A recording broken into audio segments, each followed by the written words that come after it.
ॐ खर्वं स्थूलतनुं गजेन्द्रवदनं लम्बोदरं सुन्दरं प्रस्यन्दनमदगन्धलोब्धमधुपाव्यालोलगण्डस्थलम्। भोलेनाथ ने ही क्यों हलाहल किया जब इतने सारे देव हैं, विष्णु जी भी हैं। इसलिए भोलेनाथ का आह्वान किया गया कि प्रभु आप हलाहल धारण करिए। धारण किया तो कंठ में ही क्यों रखा? ये इसलिए कि समस्त ब्रह्मांड नष्ट हो जाते, समस्त चराचर जीव समस्त नष्ट हो जाते, इसलिए उन्हें कंठ में धारण किया। तो इसलिए उनको एक प्यारा सा नाम नीलकंठ मिला। हम जब श्री कृष्ण का नाम लेते हैं तो हम श्री कृष्ण के नाम से पहले राधा रानी का नाम जपते हैं, ऐसा क्यों? है कि राधा रानी को वचन दिया था भगवान श्री कृष्ण ने। जब राधा रानी ने उनसे सवाल किया कि कन्हैया आपसे प्रेम करके मुझे मिला ही क्या, भगवान श्री कृष्ण ने कहा कि राधे। तो महाभारत से ना एक सवाल काफ़ी ज़्यादा उठता है कि अर्जुन ने जो कुरुक्षेत्र में श्री कृष्ण से कहा था कि मैं अपने राज्य सिंहासन के लिए, मैं राज्य के लिए अपने भाइयों को क्यों मारूं? देखिए अर्जुन अपनी जगह वो भावनाओं के देश में बह रहे थे Arjun. So ladies and gentleman, स्वागत है आप सबका आपके अपने टॉक शो फ्री टॉक पे। मैं आपका होस्ट अर्जुन अमाना स्वागत करता हूँ आप सभी का। और आज आप सबकी हैवी डिमांड पे हम लोग हमारे सनातन धर्म के बारे में कुछ बात करने के लिए, सनातन धर्म का प्रचार करने के लिए हमने बुलाया हमारे महाराज जी को, और ये अपना कीमती समय निकाल के हमारे लिए आए आज। तो आज इन्हीं से हम कुछ बात करेंगे हमारे सनातन धर्म के बारे में। तो स्वागत है आपका महाराज जी, और जय श्री राम। जय श्री राम। तो एक बार आप अपना परिचय दे दो हमारी ऑडियंस को। जी, हमारा नाम पंडित शरद द्विवेदी है। प्राचीन हनुमान मंदिर में पिछले 5 सालों से पुजारी है। आपने जो हमसे सवाल किए हम अभी उत्तर देंगे, पर आपका नाम क्या है? अर्जुन। हाँ जी, हाँ जी। बहुत सुंदर नाम है और बहुत अच्छा नाम है, क्योंकि अर्जुन तो बहुत बड़े धर्मात्मा थे। हाँ जी। द्वापर युग के जो अर्जुन थे वो बहुत बड़े धर्मात्मा थे और बहुत श्रेष्ठ योद्धा थे, धनुर्धर थे। हाँ जी। बहुत अच्छा। और आपका बहुत धन्यवाद जो हमें आने का मौका दिया आपने, हमसे प्रश्न किया आपने, और हम यही कहना चाहेंगे, एक श्लोक सुनाना चाहेंगे। हाँ जी, ज़रूर। ॐ खर्वं स्थूलतनुं गजेन्द्रवदनं लम्बोदरं सुन्दरं प्रस्यन्दनमदगन्धलोब्धमधुपाव्यालोलगण्डस्थलं दन्ताघातिविदारितारिरुधिरे सिन्दूरशोभाकरं वन्दे शैलसुतासुतं गणपतिं सिद्धिप्रदं कामोदं। जय श्री राम। जय श्री जय श्री राम। जय। तो अब चलिए शुरू करते हैं हम आज का पॉडकास्ट। तो महाराज जी, आप कितने समय से ये हनुमान जी की भक्ति में लीन हैं? हमें हो गए 5 वर्ष हो गए। 5 वर्ष हो गए। जी। तो हनुमान जी क्यों? मतलब इतने हमारे जैसे देव हैं हमारे, तो आप हनुमान जी को ही क्यों पूछते हैं? क्योंकि वो हमारे इष्ट हैं, हम उन्हें इष्ट मानते हैं। अच्छा, जी। इष्ट का एक बार थोड़ा आप समझा दो, इष्ट क्या इष्ट होता है? यानी कि जो हम जिनको हम मानते हाँ हैं, जी। जिनको हम पूजते हैं। देखिए परमात्मा एक है, हाँ। ठीक है, तो परमात्मा के रूप अनेक हैं हाँ जी। और हमें एक के ही शरण में जाना चाहिए। जैसे हम जी। हमारे परमात्मा के रूप तो अनेक हैं, हाँ। तो हमें क्या है कि सभी को मानना तो सभी को चाहिए, पर एक को पूजना चाहिए, यानी इष्ट जिसे कहते हैं। तो महाराज, सबसे पहली चीज़ हनुमान जी को जब हम ध्यान में लेते हैं तो जी। सबसे पहली चीज़ जो हमारे मन में आती है वो है हनुमान चालीसा। जी। तो आप हमारे टॉक शो के इस माध्यम से यूथ को थोड़ा समझाइए कि जी। हनुमान चालीसा है क्या, थोड़ी समझाइए। जी, ये हनुमान चालीसा ये है कि हनुमान जी की बुद्धि, बल और निर्मल चरित्र का वर्णन दिया गया है। जय हनुमान ज्ञान गुण सागर, जय कपीस तिहुँ लोक उजागर, राम दूत अतुलित बल धामा, अंजनी पुत्र पवन सुत नामा। अर्थात ये है कि जय हनुमान ज्ञान गुण सागर, आप प्रभु आप ज्ञान के सागर हैं। जय हनुमान ज्ञान गुण सागर, जय कपीस तिहुँ लोक उजागर, राम दूत अतुलित बल धामा, आप राम के दूत हैं, राम के दास हैं, आपका बल अतुल है, अतुल बल के स्वामी हैं। अरे वाह, यानी हनुमान जी सबसे ज्यादा बलशाली देव है। अतुलित बलधामम हेम शैलावदेहम धनुज्वन कृशानम ज्ञानी नाम अग्रह गण्यम। तो अतुल बल, उनकी बल का कोई थाह नहीं है, कोई सीमित नहीं है, अतुल बल है उनके पास। अच्छा, जी तो अब जो दूसरी चीज हम जब बजरंगबली को हमारे दिमाग में लेते हैं तो ये चीज किसी को नहीं पता। लोग हनुमान चालीसा सुन लेते हैं, बजरंग बाण सुन लेते हैं, सुंदरकांड, लेकिन किसी को यही नहीं पता हनुमान जी का परिवार क्या है। हन, हनुमान जी के बारे में बताओ आप। हनुमान जी का देखिए, हनुमान जी अंजनी माता के पुत्र हैं हाँ जी। और उनके पिता का नाम केसरी नंदन है। तो एक सवाल और आता है कि उन्हें हम पवन पुत्र हनुमान क्यों कहते हैं? पवन पुत्र हनुमान इसलिए कहते हैं कि पवन के द्वारा उनका उत्पत्ति हुई, यानी पवन द्वारा वो प्रकट हुए हैं, इसलिए अच्छा, उनको पवन पुत्र कहते हैं। ठीक है। और उनका परिवार के बारे में बता रहे थे, मैंने काट दिया गलती से। उनके पिता केसरी नंदन जी जो थे, हाँ जी, वो सुमेरु पर्वत के राजा थे। वहीं हाँ जी, उनका जन्म हुआ है, जन्म स्थान उनका सुमेरु पर्वत, ठीक है। पर्वतराज यानी केसरी नंदन, केसरी महाराज केसरी सुमेरु पर्वत के राजा थे। तो हनुमान जी के पिता केसरी, महाराज केसरी और हाँ, माता अंजनी, और हनुमान जी के 4 भाई और हैं। भाई भी है इनके। जी, ब्रह्म वेदत पुराण में वर्णन है कि इनके 4 भाई थे, हाँ जी, श्रुतिमान, गतिमान, केतुमान, घृतिमान। और पांचवा हनुमान। 5वें हनुमान जी बड़े थे। हाँ जी। जी तो अब जो दूसरी चीज हनुमान जी के बारे में हमारे दिमाग में आती है जब उनको जी लेते हैं कि हनुमान जी और का नाम जो है वो हम शिव जी से जोड़ते हैं। तो हनुमान जी और शिव जी का वो रिश्ता क्या है? ये है कि शिव जी के 11वें रुद्र हैं हनुमान जी। 11वें रुद्र। शंकर स्वयं केसरी नंदन, शंकर स्वयं हैं हनुमान जी, स्वयंभू रूप में, यानी रौद्र रूप में। ये जो क्या है कि हनुमान चालीसा में वर्णन दिए हैं कि शंकर सुमन, सुमन मीन्स हो गया कि पुत्र, पुत्र नहीं है। अच्छा, त्रुटियां हो गई रूप लेकिन है। छापने वाले ने थोड़ी त्रुटि कर दी। शंकर सुमन नहीं है, शंकर स्वयं केसरी नंदन, यानी शंकर जी स्वयं स्वयंभू हनुमान जी महाराज यानी हैं। भोलेनाथ के ही रूप हमारे रौद्र, हनुमान जी हैं। रौद्र रूप है वो हनुमान अच्छा, जी महाराज। जी और फिर जब अब हनुमान जी के बारे में बात ही कर रहे हैं तो अब जी बात करते हैं हमारी रामायण के बारे में। जी तो रामायण में ना सबसे पहला प्रश्न जो मेरे मन में उठता है वो ये है कि हमारे प्रभु श्री राम को 14 वर्ष का ही वनवास क्यों मिला? 4 का भी तो मिल सकता देखिए, था। इसका रीजन ये है कि त्रेता युग में माना जाता था कि 14 वर्ष जिसने राज सिंहासन छोड़ दिया, यानी गद्दी छोड़ दी, हाँ जी, तो वो फिर राजा बनने योग्य नहीं रह जाता था वो, क्योंकि 14 वर्ष सिंहासन से वंचित अच्छा, हो गया। इसलिए माता कैकेयी ने 14 वर्ष का वनवास मांगा था कि 14 वर्ष बाद राम जी आएंगे तो पुनः गद्दी में पुनः राजा ना बन जाएं। अच्छा, पर फिर भी बन गए। फिर भी बन गए। और फिर जब रामायण की बात कर रहे हैं ना तो तो काफी इसका रीजन ये है कि 14 वर्ष का जो आपने पूछा ना प्रश्न, जी, तो 14 वर्ष का ये है कि त्रेता युग में ये होता था कि जो 14 वर्ष सिंहासन से वंचित रहता था तो 14 वर्ष के बाद फिर राजा की योग्य नहीं रह जाता हाँ, था, हाँ। तो प्रजा ने उन्हीं को राजा चुना। माता कैकेयी ने तो इसी योजना से उन्हें 14 वर्ष का वनवास दिलाया। लेकिन फिर भी प्रजा ने फिर प्रभु भी श्री प्रजा राम ने को। उन्हीं को राजा, प्रजा ने पहले से ही राजा उनको चुन लिया था। हाँ, तो जब हम रामायण के बारे में बात करते हैं तो काफी सारे लोग कहते हैं कि जो विभीषण थे उन्होंने जी अपने भाई को धोखा दिया, अपने भाई को मरवा दिया। तो वो सही है या गलत, वो नहीं, समझाओ। देखिए ये सब गलत है। विभीषण कल्याण चाहता था, रावण का, अपने कुल का कल्याण चाहता था, हाँ क्योंकि जी, विभीषण महानता भगवान राम को जानते थे कि हाँ जी, भगवान राम कौन है, नर नहीं ये नारायण है, और वो जानते थे कि धर्म क्या है, अधर्म क्या है।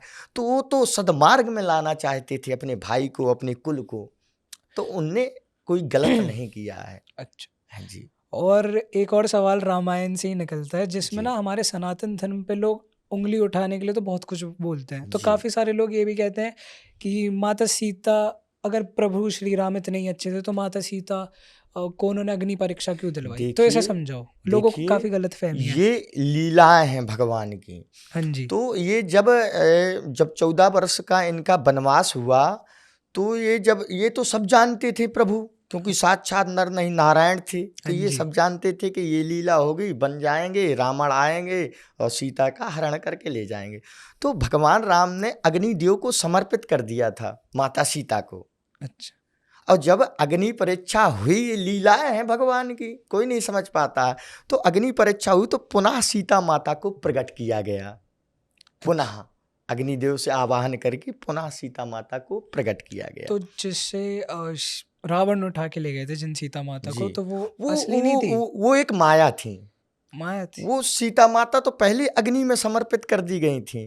प्रभु राम ने आग्रह करके अग्निदेव को प्रकट किया और सीता माता को तो वो अग्निदेव में समर्पित कर दिया। अग्नि परीक्षा करने के पीछे का अर्थ ये था कि यही वो रीजन है कि माता सीता को प्रकट करना था पुनः। कि वो थी सीता माता, माया थी, उन्हें जी वापस भेज के असली सीता माता को लाना था। जी तो लोगों को काफी गलतफहमी है, इसलिए हमने ये प्रश्न रखा। जी बाकी सनातन धर्म की बात करते हैं जब, तो मेरे मन में मेरे जी खुद के काफी दिल के करीब मेरे प्रिय भोलेनाथ, जी उनकी बात करते हैं। भोलेनाथ के कितने अवतार, और वो मतलब कितने नहीं, पर उनके जो ये रूप है उनके रौद्र बारे में रूप, बताओ। रौद्र रूप। हाँ देखिए भगवान की तो अनंत रूप है, अनंत अवतार हैं, हाँ जी। सबका वर्णन नहीं कर सकते हैं। भोलेनाथ के सब अवतारों का वर्णन नहीं कर सकते हैं। प्रथम अवतार उनने धारण किया था भैरव।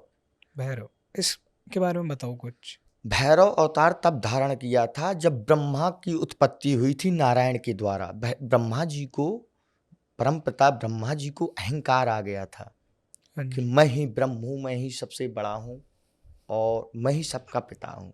तो उनके अहंकार को नष्ट करने के लिए भोलेनाथ ने भैरव रूप धारण किया। उनका सर, आपने ये तो सुना होगा कि ब्रह्मा जी का एक सर हाँ, धड़ से भोलेनाथ ने उखाड़ अलग कर दिया दिया। था। तभी ये रीजन, तभी उनको भैरव रूप धारण करना पड़ा, बोल अहंकार नष्ट करने के लिए। हाँ, तो भोलेनाथ और की दूसरा रौद्र रूप धारण किया था वीरभद्र का, दक्ष का अहंकार नष्ट करने के लिए। ठीक। उनके जो सती माँ के पिता थे दक्ष, प्रजापति दक्ष, ब्रह्मा जी के मानस पुत्र, तो उनको भी अहंकार था। वो शिव जी को कुछ मानते नहीं थे, तो उनको भी अहंकार था। उनने शिव जी का एक अपमान किया था। अपमान किया, यज्ञ रखा, यज्ञ में सभी को आमंत्रित किया जी। और शिव जी को नहीं किया, ना अपनी पुत्री सती को किया। तो सती माता बहुत हठी थी, तो महादेव ने उनको समझाया कि प्रिय आप नहीं जाओ, बिन निमंत्रण आमंत्रण के कहीं नहीं जाना चाहिए। हाँ जी। तो माँ नहीं समझी और माँ चली गई, और दक्ष ने उनका घोर अपमान किया महादेव का। सो सती ने फिर आत्मदाह कर लिया, अपना मतलब शरीर त्याग दिया। फिर महादेव क्रोध फिर में आ गए। महादेव क्रोधित हो गए। अब दक्ष का अहंकार तो नष्ट करना ही था, तो अपनी जटाओं से वीरभद्र को उत्पन्न किया। अच्छा। जी और भोलेनाथ के बारे में ना ये भी है कि भोलेनाथ अलग ही एकांत में रहते, शांति से। वो और देवों की तरह, जैसे विष्णु जी हो गए, वो जी। राजपाट या उस सब में नहीं रहते, वो अलग ही ध्यान कर रहे हैं, भूतों के साथ रह रहे हैं। वो समझाओ क्यों। क्योंकि देखिए शिव बहुत शांत हैं, शिव यानी शांत। हाँ जी। और शिव जी, आपका प्रश्न ये है कि शिव जी शांत क्यों रहते हैं और उसमें शमशान में ही क्यों वास करते हैं। सबके हाँ, इतने यही। सुंदर सुंदर भवन, इतने सुंदर सुंदर आभूषण, वस्त्र इत्यादि शिव जी के क्यों नहीं हाँ, है। वो अलग तो क्यों रहते। शिव जी को देखिए माना गया है क्योंकि उनके प्रिय श्री हरि नारायण ही उनको जगत पिता कहते हैं, शिव जी को। अच्छा। तो वो जगत पिता है।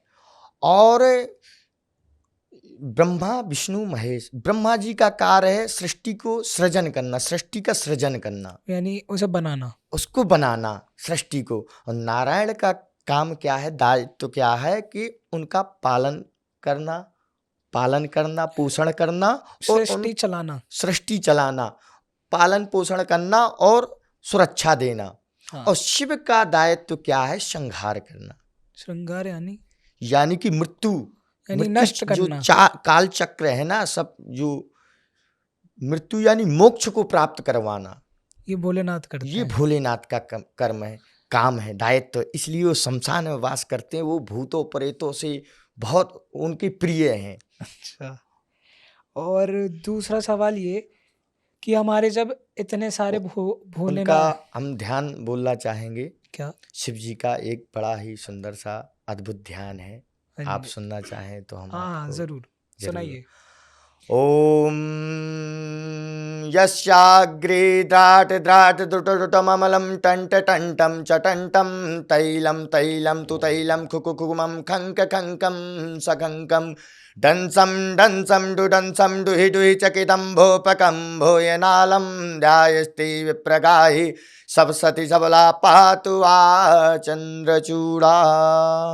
ये ध्यान जो है ये रावण ने रचा था। ये ध्यान रावण ने निर्माण किया था। इस ध्यान का महादेव की इतनी अद्भुत अद्भुत ध्यान है कि आप सुनेंगे तो आपकी रोंगटे खड़े हो जाएंगी। हाँ, काफ़ी अलग ही एनर्जी हो गई इसकी, जी इस ध्यान से।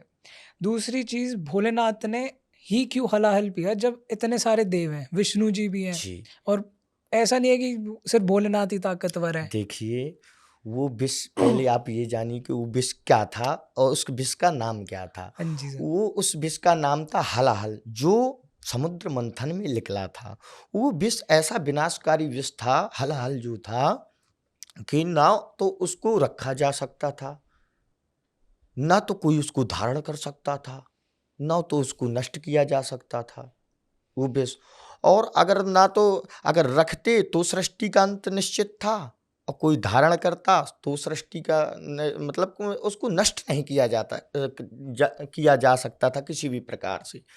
तो इसलिए दायित्व तो नारायण का था, दायित्व ये नारायण का था, हाँ जी। क्योंकि नारायण ही पालनहार है और नारायण ही रक्षा। दायित्व का अर्थ? मतलब दायित्व का अर्थ ये है कि ये जिम्मेदारी नारायण के पास है, कि उन्हें, नारायण को मिली हुई है कि जीवों की रक्षा करना और जीवों अच्छा, का पालन पोषण करना। मतलब वो विष जो था हलाल, वो वो नारायण को लेना जी, था। तो नारायण नहीं धारण कर सकते थे। अब देवादिदेव महादेव को सभी देवताओं ने गुहार लगाई कि क्यों प्रभु। नारायण क्यों नहीं कर सकते थे? नारायण नहीं कर सकते थे क्योंकि वो नारायण सृष्टि के कल्याण हेतु के लिए वो अवतार धारण करते रहते हैं। अच्छा, उन्हें ये था कि मेरे को जिंदा रहना है। जिंदा नहीं, वो उनको होता तो कुछ नहीं, पर वो नहीं कर सकते थे। देवादिदेव महादेव ऐसे हैं कि वो शमशानवासी हैं, और उन्हें न किसी से मोह है, न किसी से भय है, न किसी के सम्मान का मोह है, न अपमान का कोई भय है। देवादिदेव महादेव, और महादेव एक बैरागी भी है। हाँ जी। वो अपनी साधना की शक्ति से कुछ भी कर सकते हैं। इसलिए भोलेनाथ का आवाहन किया गया कि प्रभु आप हलाहल धारण करिए। देवों के देव महादेव भोलेनाथ को ही कहा जाता है, और किसी को, और सब देव हैं। देवों के देव महादेव सिर्फ भोलेनाथ को ही कहा जाता है। तो भोलेनाथ ने हलाहल विष धारण किया। अब अच्छा, हलाहल विष धारण किया तो कंठ में ही क्यों रखा? कंठ में रखा? पिया कंठ नहीं में उन्होंने? क्यों? नहीं नहीं नहीं नहीं, अंदर उदर में नहीं रखा, कंठ में ही क्यों धारण रखा? क्यों? आपको पता है? नहीं। ये इसलिए कि उदर में अगर वो समाहित करते तो उनके उदर में समस्त ब्रह्मांड समाहित हुए। यानी उनके पेट में सारा ब्रह्मांड है। समस्त ब्रह्मांड समाहित है। अगर वो उदर में धारण करते तो वैसे भी समस्त ब्रह्मांड नष्ट हो जाते, सब चराचर जीव समस्त नष्ट हो जाते।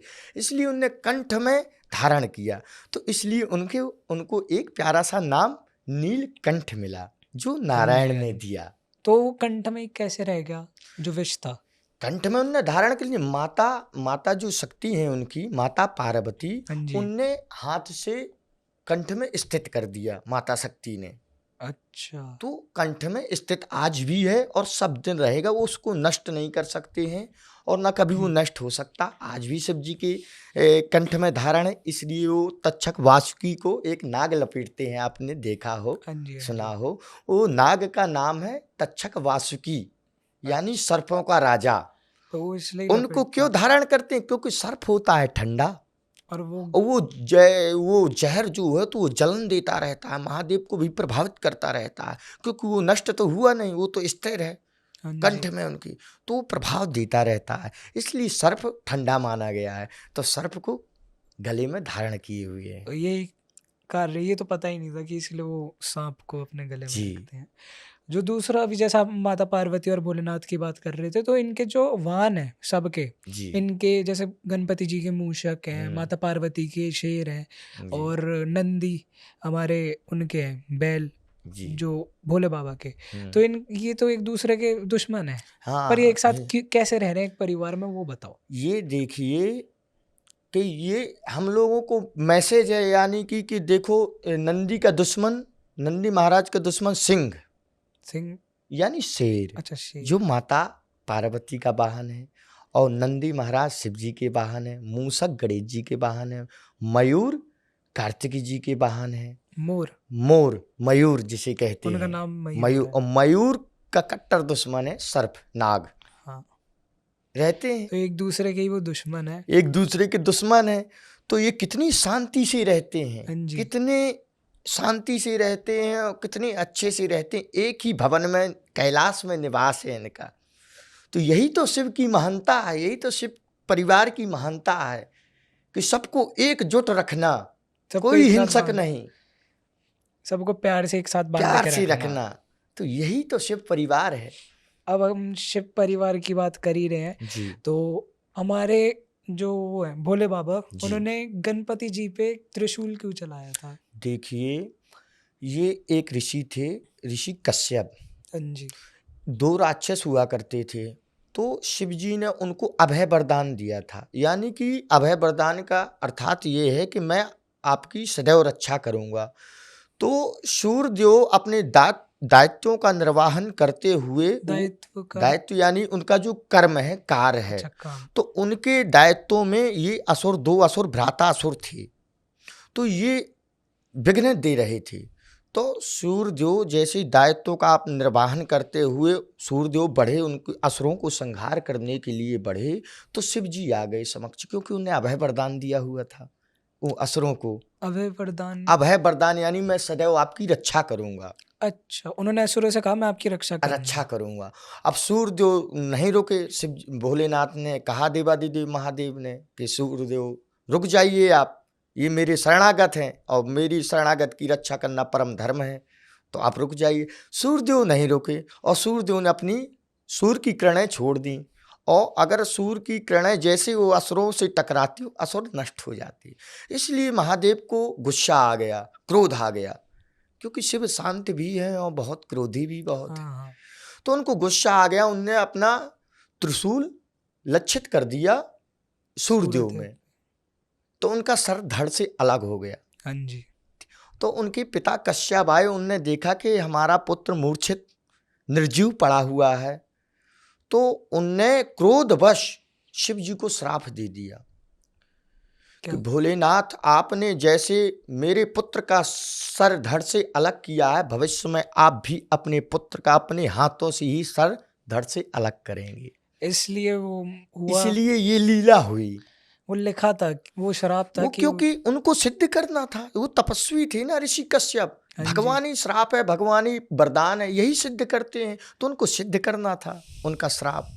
हाँ तो जी। यही रीजन है अच्छा, कि गणेश जी का सर धड़ से अलग हो गया। तो महाराज जी, हम गणेश जी की बात कर रहे थे अभी जी। हम, तो गणेश जी को ही हम हर कार्य, शुभ कार्य से पहले क्यों पूजते हैं? देखिए, ये हुआ कि प्रथम पूज्य का चयन हुआ, तो एक प्रतियोगिता रखी गई। प्रतियोगिता में इंद्रदेव आदि सभी देवता सम्मिलित हुए। जी। तो ये हुआ कि प्रथम पूज्य बनने के योग्य कौन है, यानी प्रथम पूज्य किसको बनाया जाए। देवताओं के बीच में देवताओं कंपटीशन। के बीच में प्रतियोगिता हुई हाँ, कि प्रथम पूज्य कौन, किसको बनाया जाए। प्रथम पूज्य को एक बार वो कर मतलब दीजिए, प्रथम पूज्य ऐसा कि जो हम सबसे पहले जिसकी पूजा कर सकें। इसको लेके देवताओं में कंपटीशन हुआ। जी। ठीक है। तो ये हुआ कि जो समस्त ब्रह्मांडों का सबसे पहले चक्र लगाएगा, यानी परिक्रमा लगाएगा, वही प्रथम पूज्य कहलाएगा। अच्छा। तो सभी देवता अपन निकल गए ब्रह्मांडों के चक्कर लगाने, अपने अपने वाहन में सवार होके। हाँ जी। और लास्ट में गणेश जी बचे, तो गणेश जी को बुद्धि का देवता भी कहा गया है, बुद्धि के हाँ। देवता हैं गणेश जी। तो सभी तो निकल गए अब अलग अलग ब्रह्मांडों के चक्कर लगाने। अब प्रथम पूज्य ने क्या किया, गणेश जी महाराज ने क्या किया कि अपने माता पिता के आसन में ही चक्कर लगाने लगे, जहाँ माता पार्वती और भोलेनाथ और बैठते हैं। भोलेनाथ विराजमान थे, वहीं चक्कर लगाने लगे। तो देवताओं ने देखा कि गणेश जी क्या कर रहे हैं। गणेश जी का मूषक सबसे कमजोर सवारी है। हाँ, सबने मजाक भी बेग, बनाया। सबके सवारियों के इतना तेज बेग, जैसे ऐरावत हो गया, हाँ। मयूर हो गए, तो ये सबने मजाक बनाया होगा सबने कि मजाक बनाया तो कि गणेश जी ये कर क्या रहे हैं, ये हाँ। माता पार्वती और शिव जी की परिक्रमा दे रहे हैं, और जहां जहां देवता जाएं वहां गणेश जी पहले मिले। ये अरे कैसा है महाराज, हम तो सबसे पहले निकले और गणेश जी तो वहीं वो माता, जिस ब्रह्मांड में जा रहे जिस हैं। ब्रह्मांड में जाए वहीं गणेश जी प्रथम मिले, सबसे अच्छा। पहले मिले वहां। तो देवता असमंजस में पड़ गए कि ये कैसा है कि अब गणेश जी को तो हम पीछे छोड़ के आए थे, हमारे इतने वेग वाले वाहन हैं जो सबसे तीव्र गति में चलने वाले हैं, गणेश जी का सबसे कमजोर मूषक, और फिर भी गणेश जी सबसे पहले पहुंच गए सबसे ब्रह्मांड पहले में। पहुंच गए। तब ये आए तो इनसे पूछा गया कि सबसे प्रथम कौन पहुंचे हैं, तो देवराज इंद्र बोले कि सबसे प्रथम हम पहुंचे हैं, देवराज इंद्र बोले। हाँ। पर ये उनसे कहा गया कि आपको सबसे प्रथम वहां दर्शन किसके हुए, तो उन्होंने कहा कि गणेश जी के सबसे प्रथम। तब देवताओं ने सवाल किया, गणेश जी आपने ये कैसे किया, आप तो सबसे लास्ट में गए थे और आप सबसे तीव्र वेग में सबसे पहले कैसे ब्रह्मांडों में पहुंच गए आप। जी। तो गणेश जी ने बताया कि ऐसा है देवगणों कि माता पिता में ही समस्त ब्रह्मांड, चारों धाम, सब तीर्थ सब समाहित हैं। माता जी। पिता की चरणों में ही, मैंने माता पिता के चरणों की ही परिक्रमा दी और मैं सबसे प्रथम हो गया, ठीक है। क्योंकि इनके चरणों में ही सब सब ब्रह्मांड समाहित हुए हैं। तो और इससे हमें ये भी सीखने को मिल रहा है कि हमारे यंग माता यूथ को पिता, हाँ, कि हमारे कि यंग उसे माता पिता की इज्जत करो अपने, जी, माता उन्हीं पिता में की ही सब इज्जत देव करो, हैं। माता पिता का सम्मान करो, माता पिता ही हमारे जन्मदाता हैं, वही हमारे भगवान हैं। वही सबसे हमने बड़े देव भगवान हैं। को नहीं देखा पर हमने माता पिता को देखा, वही हमारे जन्मदाता हैं, हाँ वही जी। हमारे भगवान हैं। इसलिए माता पिता में ही सब कुछ देखना चाहिए। आप कोई तीर्थ ना जाओ, कोई देव मंदिर ना जाओ, आप माता पिता की सेवा करो, अपने अच्छा कर्म करो, माता पिता की सेवा करो, माता पिता के हर वही हर दायित्व निभाओ। उसी में अगर माता पिता आपसे प्रसन्न है तो मंदिर का भगवान सभी प्रसन्न देव है, हमसे प्रसन्न सब है। परमात्मा प्रसन्न है। सारे अगर हमारे माता पिता हमसे रुष्ट हैं, आप चाहे मंदिर में चाहे आप कितनी भी पूजा कर लें, आप कितने भी अनुष्ठान कर लें, भगवान परमात्मा आपसे प्रसन्न नहीं हो सकता, क्योंकि हमारा घर का भगवान आप प्रसन्न है, यानी हमारे माता हाँ पिता। जी। जी तो आप सब समझ जाओ, अपने माँ बाप की इज्जत कीजिए, उन्हीं को पूजिए, उन्हीं में सारे देव समाते हैं। जी अब हम लोग ना सबसे ज़्यादा चाहने वाले भगवान, सबसे प्यारे भगवान श्री कृष्ण की बात करते जी हैं। तो जब हम श्री कृष्ण के बारे में बात करते हैं, वो वैसे तो देव हैं, जी वो तो वैसे तो भगवान है, भगवान है, नारायण। लेकिन उनकी जीवन काल में, श्री कृष्ण के जीवन काल में इतनी सारी समस्याएं थी। जी जैसे बचपन में जब वो पैदा हुए, उनके मामा उन्हें मारने जा रहे जी थे, बचपन में इतने सारे उन्हें राक्षसों ने वो किया, उनकी लड़ाइयाँ हुई, जी उन उन्होंने जिनसे प्रेम किया, उन्हें अपनी प्रेमिका नहीं मिली। जी तो ये सब क्यों उनके साथ हुआ? वो तो भगवान है, सब मिल सकता है उन्हें। देखिए, भगवान है, नारायण का अवतार है, पर आए मानव रूप में है, हाँ जी। मनुष्य रूप में आए हैं। तो मानव रूप में आए हैं तो ये इसलिए इनने लीला करी जो हमें हम लोगों को बताया दिखाया गया भागवत गीता के माध्यम से।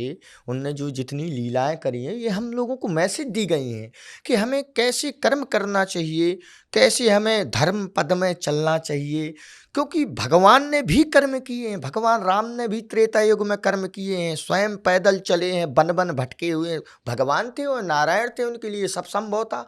पर उनने लीला हम लोगों के मैसेज, हम लोगों को हाँ समझाने के जी। लिए ये लीलाएं की कि मानव को कैसे जीवन जीना चाहिए और कैसा कर्म करना चाहिए। ये शायद उन्होंने गीता में एक श्लोक में बताया अर्जुन को कि मैं तो भगवान हूँ, लेकिन मैं फिर भी आके कर्म कर रहा हूँ इस पृथ्वी पे, जी देखिए, यहाँ के। बिल्कुल बताया कि वो मानव रूप लेके आए।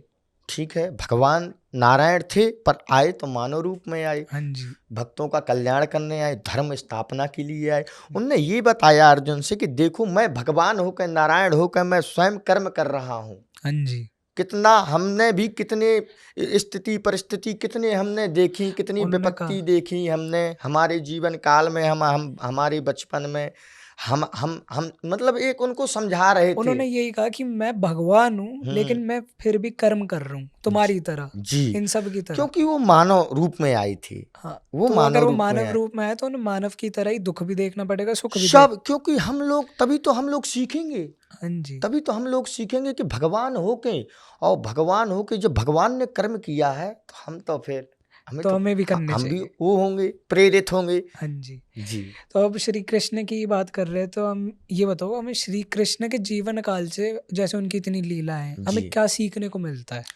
देखिए ये कृष्ण लीला से हमें, इस कृष्ण जी के जीवन काल से हमें ये सीखने को मिलता है कि हमें कैसा कर्म करना चाहिए, और अच्छे कर्म का क्या प्रभाव, क्या फल मिलता है, और बुरे कर्म का क्या दुष्प्रभाव मिलता है। ठीक है। हाँ जी, और हमें धर्म में कैसे रहना चाहिए और कैसे रखना चाहिए।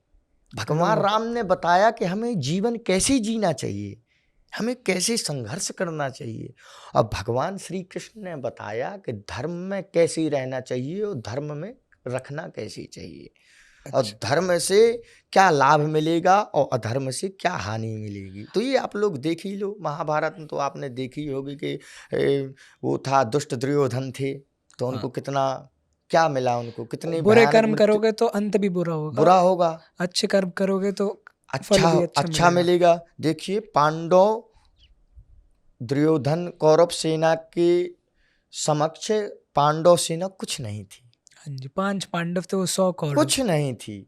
यानी आप ये समझिए कि 100% में 10% भी नहीं थे पांडव कौरव की। कौरव सेना में एक से एक विशाल योद्धा भीष्म पितामह, जिनको इच्छा मृत्यु का वरदान था, एक से एक शक्तिशाली योद्धा थे। गुरु द्रोणाचार्य भी। गुरु द्रोणाचार्य, उनको ऐसा वरदान था कि जब तक अस्त्र शस्त्र उनके कर्ण। हाथ में है तो उनको कोई मार नहीं सकता, यानी युद्ध में कोई हरा नहीं सकता। कर्ण, सूर्यपुत्र कर्ण, हाँ जी, तो एक कितने शक्तिशाली योद्धा थे। तो दुर्योधन ने ये सोचा कि हमारी जीत निश्चित है, क्योंकि ऐसे ऐसे शक्तिशाली योद्धा हैं हमारे पक्ष में, पांडव क्या है, जीरो है। हाँ उनके जी, समक्ष पांडव जीरो था। पर पांडव धर्म में थे और वो अधर्म में थे, और पांडव धर्म में थे तो भगवान उनके साथ थे, सारथी बने हुए थे साक्षात नारायण हाँ जी। अर्जुन की। और दुर्योधन अधर्म में थी। तो तो हमें यही सीखने को मिलता है श्री कृष्ण से कि धर्म करो, अच्छे कर्म जो करो। धर्म में रहता है, धर्म आचरण करता है, अच्छे सत्संग सुनता है, अच्छा व्यवहार रखता है, अच्छी वाणी से प्रवचन करता है, उसके साथ भगवान उसका साथ देते हैं। कर्म तो हमें को ही करना पड़ेगा। हम ये सोचें कि भगवान ही सब कुछ करे ना, क्योंकि पांडवों को भी कर्म करना पड़ा था। भगवान चाहते तो सब कुछ वहीं से बैठे बैठे सब कुछ कर सकते थे, पर नहीं। फिर ऐसे में पे हम लोगों को मैसेज क्या मिलता कि कैसा कर्म करना चाहिए, क्या कर्म तो हम ही को करना पड़ेगा, पर साथ भगवान दे। नारायण देंगे, भगवान देंगे। तो महाराज जी, हम अभी श्री कृष्ण की बात कर ही रहे हैं, तो श्री कृष्ण में हम जब श्री कृष्ण का नाम लेते हैं तो हम श्री कृष्ण के नाम से पहले राधा रानी का नाम जपते हैं, ऐसा क्यों?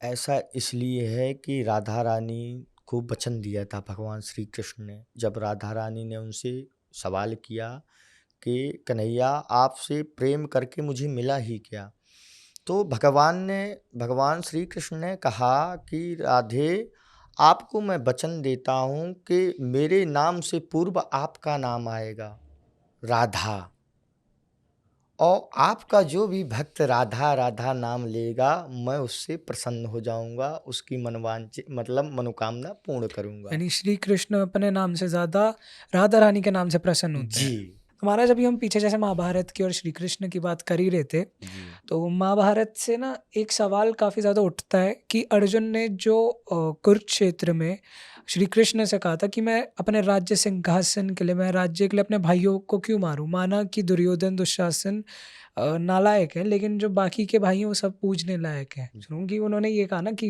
मेरे गुरु हैं, इसी मेरे आगे जी मेरे गुरु हैं, मेरे पूजने लायक पितामह भीष्म हैं, जिन्होंने गोद में खिलाया है, जी एक जी जिन्होंने मेरे को ये सब, जिन पे मैं बाण चला रहा हूँ, इन्होंने ये बाण चलाने सिखाए, ये मेरे गुरु द्रोणाचार्य हैं। जी जी मैं इन्हें कैसे मार दूं जी उनके चक्कर में, सिंहासन के दुर्योधन के चक्कर में। चक्कर में और सिंहासन के चक्कर जी में मैं इन्हें क्यों मारूं, इनकी क्या गलती है? जी तो फिर ये सही है या गलत अर्जुन, वो बताओ। देखिए, अर्जुन अपनी जगह वो भावनाओं के वेश में बह रहे थे अर्जुन कि तो मेरे सब अपने हैं। हाँ मैं क्यों सिंहासन के लिए मैं क्यों अपने भाइयों से युद्ध करूं, अपने गुरु से, अपने पितामह से क्यों मैं युद्ध करूं।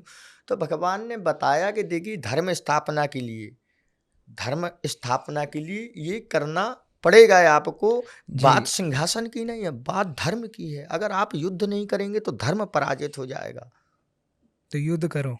और धर्म पराजित हुआ तो मेरा फिर अवतार लेना फिर क्या मतलब। मैं धर्म स्थापना के लिए आया हूँ, तो हमें युद्ध करना जरूरी है।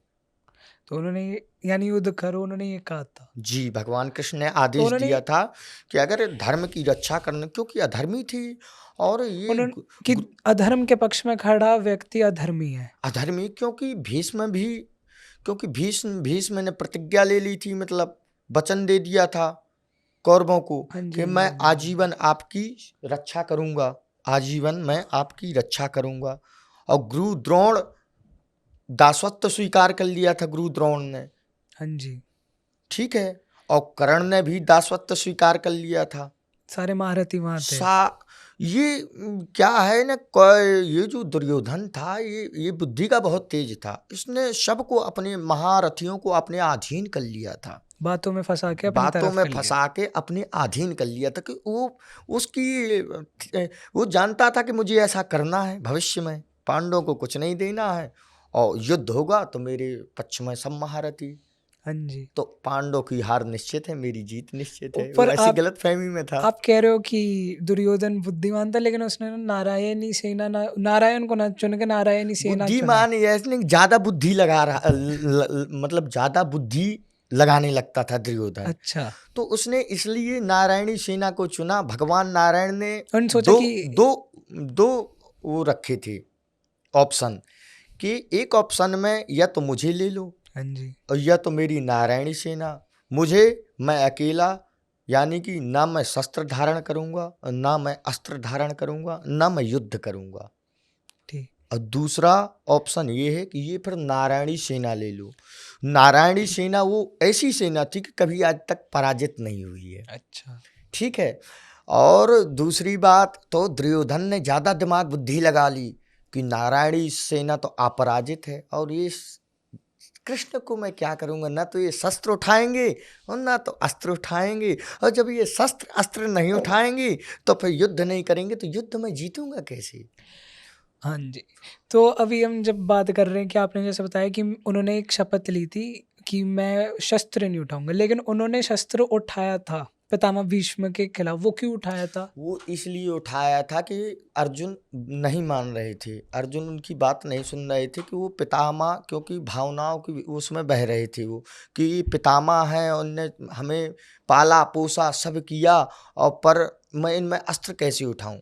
तो भगवान को फिर मजबूरन अस्त्र उठाना पड़ा अर्जुन की प्रेरित करने के लिए, कि अर्जुन फिर खड़ा हो जाए अस्त्र लेके, कि अच्छा। नारायण ने अपनी प्रतिज्ञा, क्योंकि वो सब कुछ कर सकते हैं, उनके लिए सब संभव है। क्योंकि पितामह भीष्म वहां से बार बार मार रहे थे, मतलब बाण छोड़ रहे थे, लेकिन अर्जुन वहां से अपनी तरफ से कुछ नहीं, नहीं कर रहा था। जवाब नहीं दे रहे थे अर्जुन, मतलब उनके अच्छा, अस्त्रों का उत्तर नहीं दे रहे थे। यानी वो अपनी तरफ से बाण नहीं चला रहा था। वो नहीं, अर्जुन नहीं चला रहे थे, पितामह तो बराबर तीर छोड़ रहे थे, अर्जुन हाँ, घायल भी हो रहे थे, और तो अर्जुन वार नहीं कर रहा था। अब धर्म में भारी पड़ रहा था। भगवान कैसे देख सकते हैं, क्योंकि भगवान धर्म स्थापित के लिए आए हैं। तो क्रोधित हो गए, इसलिए तो क्रोधित हो गए, उनने उन्होंने रणभूमि में चक्र, यानी कि वो चका, रथ का जो चका पहिया होता है, था, वो उठा लिया। तो फिर अर्जुन आए, अर्जुन ने फिर पकड़ा उन्हें और हाँ मना उनको शांत किया, और उनको आश्वासन दिया कि हम युद्ध किया। करेंगे। महाभारत से एक और सबसे बड़ा सवाल जी कि इतने सारे महारथी जब सभा में थे जी। और वहां द्रौपदी का चीरहरण हो रहा था, तो किसी ने कुछ क्यों नहीं बोला था?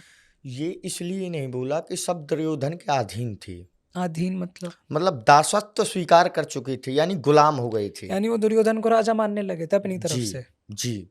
दुर्योधन को राजा नहीं, राजा तो वही थे, धृतराष्ट्र थे। हाँ जी, पर क्या है कि हस्तिनापुर के लिए वो अधीन हो गए थे हस्तिनापुर में, हस्तिनापुर के राज्य सिंहासन के अधीन हो गई थी सब महारथी।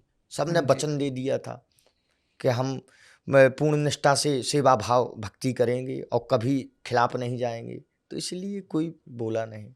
उनके खिलाफ, दुर्योधन जी, के खिलाफ। क्योंकि वो सब अधीन हो गए थे अपने राजा के प्रति, कैसे कोई बोल ये सकता है। प्रश्न तो श्री कृष्ण ने भी रणभूमि में अर्जुन से कहा था कि तुम जिन्हें कह रहे हो पितामह भीष्म, गुरु द्रोणाचार्य, ये तब तो कुछ नहीं बोले जब द्रौपदी का चीरहरण हो रहा था। तो इसलिए तो जब वो नहीं मैं शस्त्र उठा रहे थे अर्जुन, तो वो अपने कह रहे थे, तो भगवान ने फिर उनको बताया, याद दिलाया कि यही अपने हैं जो आप तुम्हारी पत्नी की चीर हरण वस्त्र उतारे जा रहे थे, और ये सब लोग खड़े हुए थे, तमाशा देख रहे थे, और तब कोई महारथी सामने नहीं आया। हाँ जी, तो यही महाभारत का था। अब बात करते, जैसे अभी नवरात्रि चल रही जी। है, तो नवरात्रि में ना 9 दिन का जो व्रत रखते हैं जी। महाराज, वो क्यों रखते हैं? ये इसलिए रखते हैं कि आध्यात्मिक का ज्ञान मिले, आध्यात्मिक का यानी मतलब? कि भक्ति मार्ग। आध्यात्मिक मतलब ये है कि हमें मतलब बुद्धि, ज्ञान, भक्ति प्राप्त हो और हमारी मनोकामना पूर्ण हो, तो और इसलिए हम इसलिए नवरात्र का व्रत रखते हैं, माता को प्रसन्न करने के लिए। माता के 9 रूप हैं, हम हाँ जी। एक एक रूप का वर्णन कर रहे हैं हाँ जी। श्लोक सहित।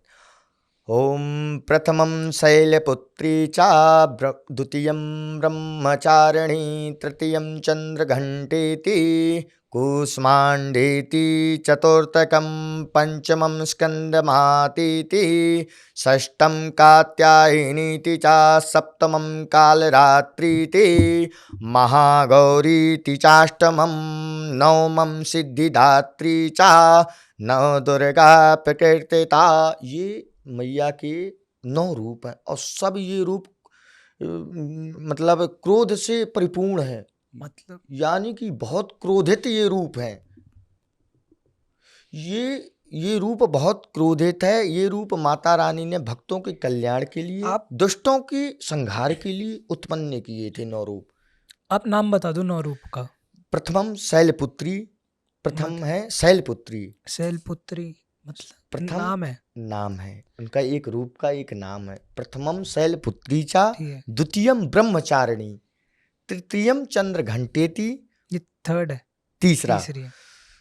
तृतीयम चंद्रघंटेति, कूष्मांडेति, चतुर्थकम, पंचमम स्कंदमातेति, 5वां रूप स्कंदमाता, सेकंड माता, पंचमम स्कंदमातेति, षष्ठम कात्यायनीति चा, 6वां रूप है कात्यायनी, सप्तमम कालरात्रीति, 7वां रूप है महाकाली, सप्तमम कालरात्रीति, महागौरीति, अष्टमम यानी 8वां रूप है महागौरी, नवमम सिद्धिदात्री चा, 9वां रूप है सिद्धिदात्री। तो ये 7 दिन हम 9 दिन 9 माताओं को पूजते हैं जी। ठीक है महाराज। अब ना एक आखिरी चीज जो हमारे यंग यूथ है उनके लिए एक वो बताओ, जैसे दिमाग के लिए, अब जैसे हम पेपर देने जा रहे हैं तो हम ऐसा एक मंत्र बताओ कि हमारा दिमाग चलने लग जाए उससे। देखिए, एक मंत्र है हनुमान जी का। हाँ जी। उस मंत्र का नित्य जप करना चाहिए और उच्चारण करना चाहिए। हाँ जी। ओम हनुमते रुद्रावताराय, सर्वशत्रु संहारणाय, सर्ववशीकरणाय, सर्वरोगहराय, रामदूताय हुम फट। इस मंत्र का जप करने से शत्रु भी पास नहीं आएगा। आप देखिए, मंत्र बता रहा है ना, ओम हनुमते रुद्र अवताराय, यानी कि आप रौद्र रूप हैं शिव जी के। ओम हनुमते रुद्र अवताराय, सर्व शत्रु संहारणाय, सर्व वशीकरणाय, सर्व रोग हराय, जो हमारे जितने रोग दोष भय बाधा सबसे छुटकारा के लिए। और रामदूता, यानी कि राम की दूत है, रामदूता हुम फट स्वाहा। इस मंत्र का जप करना चाहिए हर ये तो तब हो गया ना जब हम थोड़े वैसे हो, यानी डर लग रहा हो या उसके लिए। इससे इस मंत्र में बुद्धि के लिए पूछ रहा हूँ कि बुद्धि के बल कल्याण के लिए। बुद्धि विद्या, बल बुद्धि विद्या सब मिलेगा इससे। ये फिर इस मंत्र का जप करें। पवन तनय संकट हरणे, मंगल मूर्ति रूप, राम लखन सीता सहित हृदय बसऊं सुरभूप। इस मंत्र का जप करने से क्या है पवन तनय संकट हरणे, जो हमारे मार्ग में संकट आ रहा है, जो हम पढ़ना चाह रहे हैं, कोई व्यवधान मन में हमारी कोई गलत भावना आ रही है, गलत चीज़ें आ रही हैं, तो हम वो पढ़ नहीं पा रहे हैं, याद नहीं कर पा रहे हैं। पवन तनय संकट हरणे मंगल मूरत रूप, राम लखन सीता सहित हृदय बसंग स्वरूप। के प्रभु हमारे राम लखन सहित आप हमारे हृदय में विराजमान हुई। जब हमारे हृदय में राम लखन सीता सब विराजमान रहेंगे तो बुद्धि तो फिर चलेगी। चलेगी ही। ठीक है। महाराज एक आखिरी बार हमारे यंग यूथ को आप वो करिए, समझाइए थोड़ा, क्या हमारे सनातन धर्म के बारे में बताइए, इन्हें कुछ इनको मैसेज दीजिए सनातन धर्म के लिए। देखिए, सनातन धर्म सबसे प्राचीन है, धर्म एक ही है सनातन, और सनातन धर्म का हमेशा सम्मान करना चाहिए और हमेशा सनातन का प्रचार करना चाहिए और सनातन के प्रति निष्ठावान होना चाहिए और हमें धार्मिक जीवन जीना चाहिए, धर्म आचरण करना चाहिए। अधर्म आचरण नहीं करना है कि हम अपने सुखों के लिए, अपने उसके लिए हम अहिंसा करें या हम किसी के साथ छल कपट करें, ये नहीं। और सभी एकता बना के चलना चाहिए, सभी हम भाई हैं। देखिए, हमारे शास्त्रों में वर्ण व्यवस्था है, जात व्यवस्था नहीं। ये तो जात व्यवस्था आज नेताओं ने ये कर दिया। ये हमारे शास्त्रों में वर्ण व्यवस्था है, 4 भाई हैं, ब्राह्मण, क्षत्रिय, वैश्य, शूद्र। ये 4 भाई हैं, 4 के एक ही पिता हैं, अलग अलग नहीं है, एक ही पिता है। तो चारों भाई को मिलके रहना चाहिए। सबका कार्य अलग अलग है। जैसे हम ब्राह्मण हैं, हमारा काम है पूजा पाठ अनुष्ठान इत्यादि कर्मकांड करना, ठीक है। और क्षत्रिय का काम है कि यज्ञ अनुष्ठानों की रक्षा करना, धर्म की रक्षा करना, ठीक है। सबका कार्य अलग अलग बटा हुआ है हम चारों एक ही भाई, हमारे पिता एक ही हैं। तो ये देखिए, आज ये है कि अलग अलग दर्शाया जाता है कि दलित अलग हो गए, मतलब जातिवाद में मत पड़ो, जातिवाद सारे में प्यार में रहो, प्यार में रहो, सब भाई हैं, मिल के रहो, सनातन की कट्टर रहो और एकता बना के रखोगे तभी चल पाएगा। नहीं देख रहे हैं बांग्लादेश में क्या हो रहा है। तो यही यहाँ भी ऐसी दुर्दशा होगी अगर हम एकता, तो सबको प्यार से रहना चाहिए, सबसे प्यार से रहना चाहिए, सबको प्यार से रहना चाहिए। हम सब भाई हैं, हम सब सनातन का कार्य कर रहे हैं और हम सब सनातनी हैं। हाँ जी, और हम चारों भाई हैं, सबको एकता बना के रहना चाहिए, तभी हमारा धर्म सुरक्षित होगा, हम लोग सुरक्षित होंगे। हाँ जी जी। तो धन्यवाद महाराज जी, अपना इतना महत्वपूर्ण समय निकाल के आप हमारे पास आए आज पॉडकास्ट के लिए। तो थैंक यू फॉर वॉचिंग। वो वीडियो यहाँ तक देख ही लिया तो लाइक करो वीडियो को, जाके चैनल को सब्सक्राइब करो। मैं आपका होस्ट अर्जुन अवाना आज के लिए करता हूँ sign out. Thanks for watching. जय श्री राम।